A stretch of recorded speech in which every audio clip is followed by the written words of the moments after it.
The morning briefing room at Naval Air Station Oceana fell silent as Commander Richards shuffled through the assignment roster. Mitchell, you'll take lead on the air superiority exercise. Thompson, you're his wingman. Lieutenant Sarah Chen remained seated in the back row, watching as her squadron mates received their coveted assignments for the upcoming Red Flag exercise, the Navy's most challenging aerial combat training. Her name never came up for the prime slots. Chen, you'll be running support ops, Richards announced without looking up from his clipboard. Cargo, escort, and reconnaissance. Standard patrol routes. The dismissal was professional, courteous even, but the message was crystal clear. While her male counterparts prepared for mock dogfights against the Air Force's elite, she'd be flying supply runs. Sarah nodded crisply. Yes, sir, no emotion, no protest.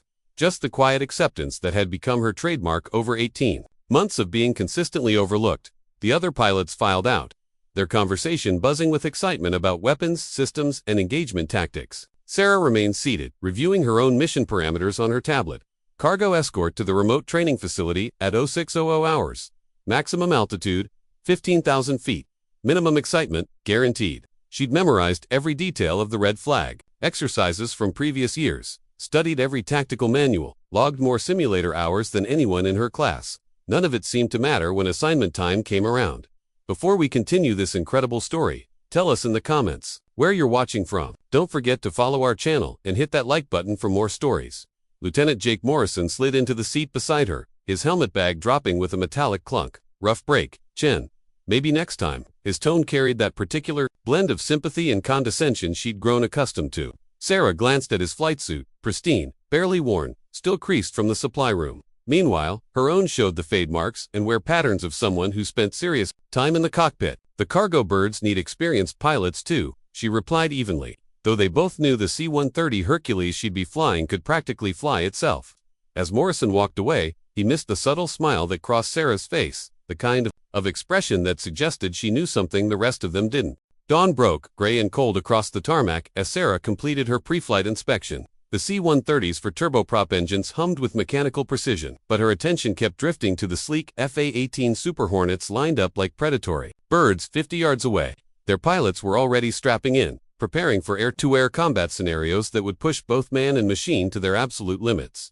Master Chief Petty, Officer Williams, approached with her cargo manifest. Routine supply, run Lieutenant, nothing fancy. He paused, studying her face. You seem different today.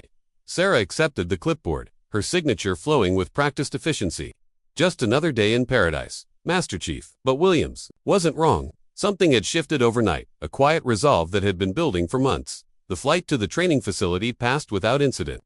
Standard navigation, standard radio calls, standard everything. Sarah's passengers, 3 junior technicians heading out to maintain radar equipment, dozed in their seats, trusting completely in her competence. They had no idea that their pilot could execute a barrel roll at 300 knots, or thread the needle through a canyon at barely above stall speed. These skills remained hidden, demonstrated only during off-duty simulator sessions when the facility was empty. Radio chatter filled her headset as the Red Flag exercise began.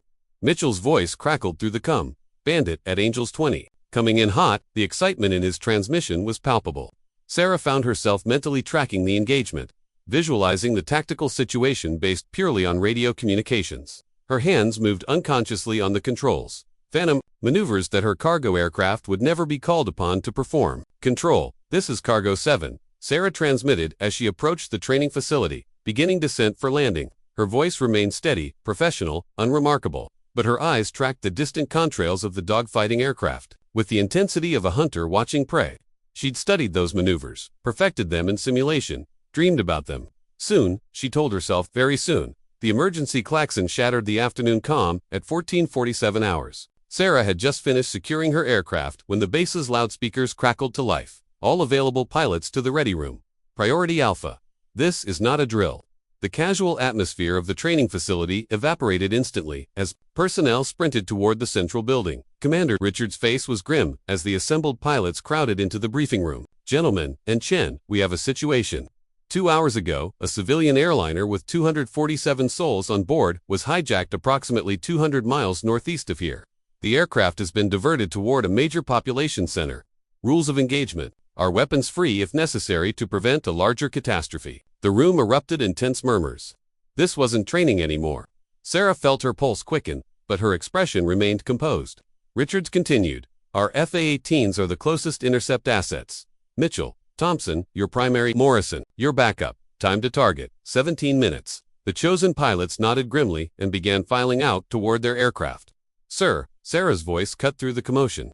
What about additional support? Richards barely glanced at her. Chen, this requires air superiority fighters, not cargo aircraft. Continue your scheduled flights. The dismissal was automatic, reflexive. In crisis moments, command thinking defaulted to established patterns. Sarah wasn't on their mental list of combat-ready assets, but as the briefing broke up, Sarah overheard Master Chief Williams speaking quietly into his radio. Control, we may have a problem. Mitchell's aircraft is showing hydraulic pressure warnings. Thompson's radar system failed post-flight checks. The exercise sorties had taken their toll on the primary aircraft. In the rush to respond to a real emergency, maintenance issues that might normally ground aircraft were being pushed aside. Sarah's mind began calculating intercept courses, fuel consumption rates, and engagement parameters. The civilian airliner was still 17 minutes out, but that window was closing fast. Her cargo aircraft might be slow, but it was fully functional, and she was already airborne ready. Control, this is Mitchell. I'm showing complete hydraulic failure. Aircraft is not mission capable. The radio transmission sent a chill through the command center. Richards grabbed his headset, his knuckles white against the plastic. Thompson, what's your status? Static filled the airwaves for several heartbeats. Before the response came, sir, radar's completely down. I'm flying blind up here. Sarah stood in the corner of the operations center, watching the tactical display with growing alarm. The hijacked airliner continued its steady approach toward the populated area. Backup aircraft from other bases were still 40 minutes out, too late to make any difference. The mathematical reality was stark. They were running out of options and time. Sir, Sarah stepped forward, her voice cutting through the controlled chaos. My aircraft is fully operational. I can establish visual contact and attempt communication with the hijacked plane. Richards turned to her with obvious frustration. Chen, this isn't cargo escort. This requires combat capability. Your C-130 can't. With respect, sir, Sarah interrupted, something she'd never done before. The C-130J has been modified for special operations. It carries defensive systems and can maintain extended station keeping with an airliner. The silence that followed was deafening.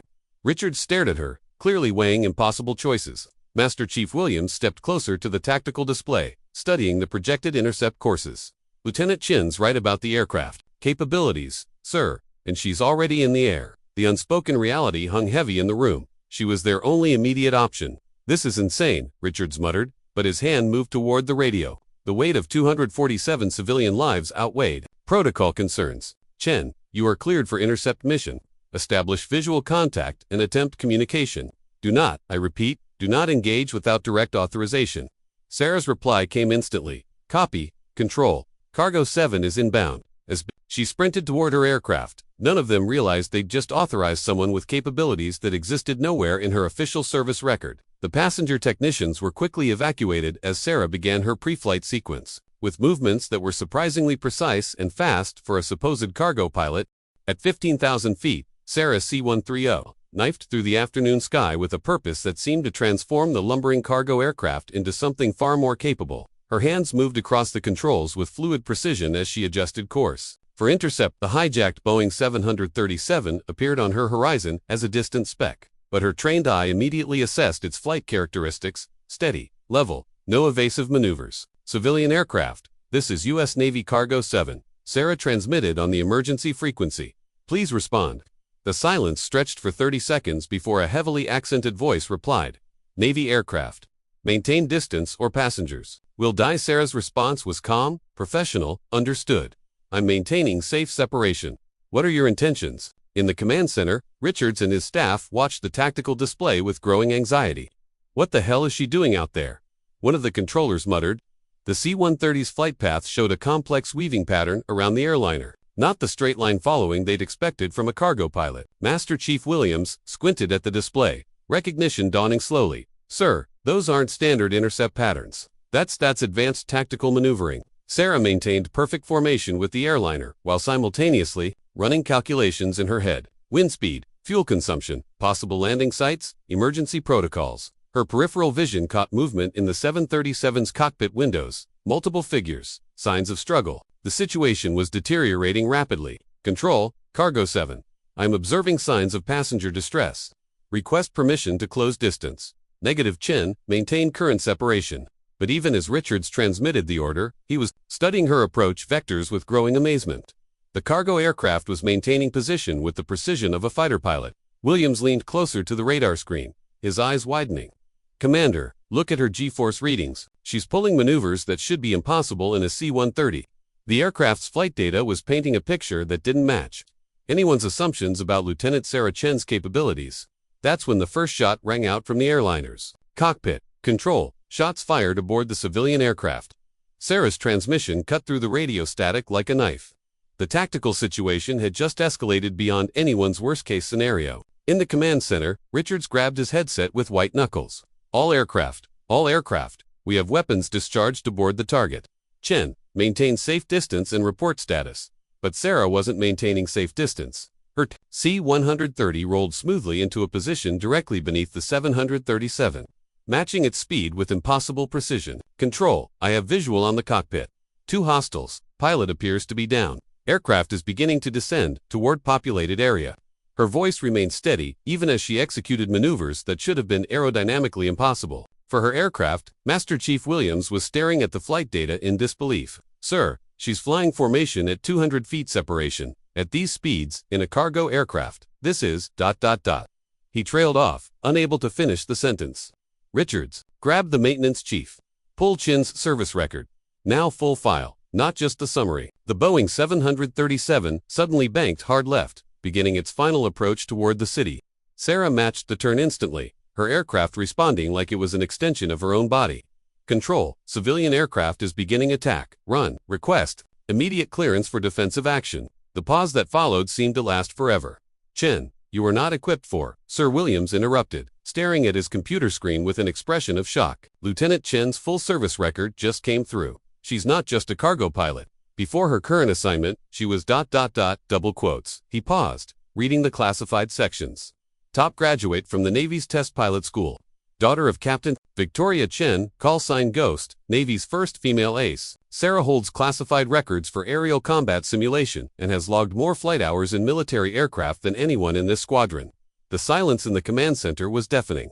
Richard stared at the tactical display where Sarah's 100 to 130 was maintaining perfect formation with a hijacked airliner. Why wasn't this in her standard file? Williams looked up from his screen.